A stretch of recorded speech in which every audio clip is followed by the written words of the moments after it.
কিন্তু দলটা তো আছে। রাজশাহী বিভাগের কোন্দল ও বিশৃঙ্খলা নিরসনে নওগাঁ জেলার সব পর্যায়ের কমিটিগুলোর সাথে বৈঠক করেছেন বিএনপি চেয়ারপারসনের উপদেষ্টা আব্দুস সালাম। ওয়ার্ড, ইউনিয়ন, উপজেলা এবং জেলা কমিটির নেতারা উপস্থিত ছিলেন এই বৈঠকে। মতবিনিময় শেষে নেতাকর্মীদের বিভিন্ন দিক নির্দেশনা দেন আব্দুস সালাম।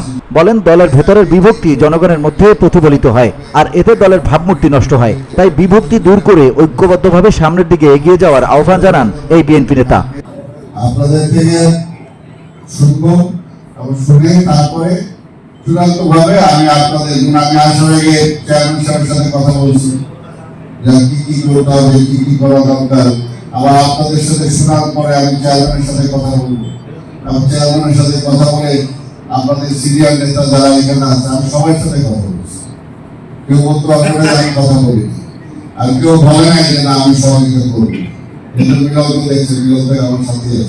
সমস্যাগুলো শুনে দলের হাইকমান্ডের সাথে কথা বলে ভুল বোঝাবুঝি নিরসনে পদক্ষেপ নেওয়া হবে বলে জানান বিএনপি চেয়ারপারসনের এই উপদেষ্টা।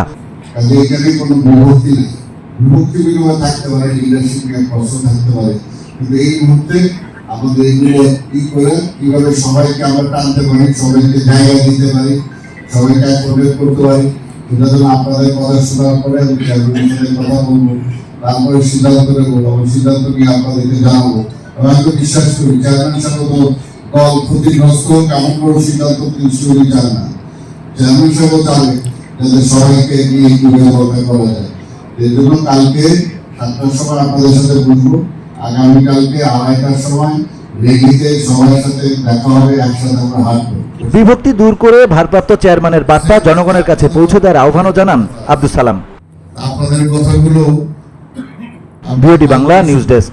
আজকে যেহেতু আপনারা আসছেন সেটার জন্য আমি আপনাদের পরিচয়টা জানবো এখন।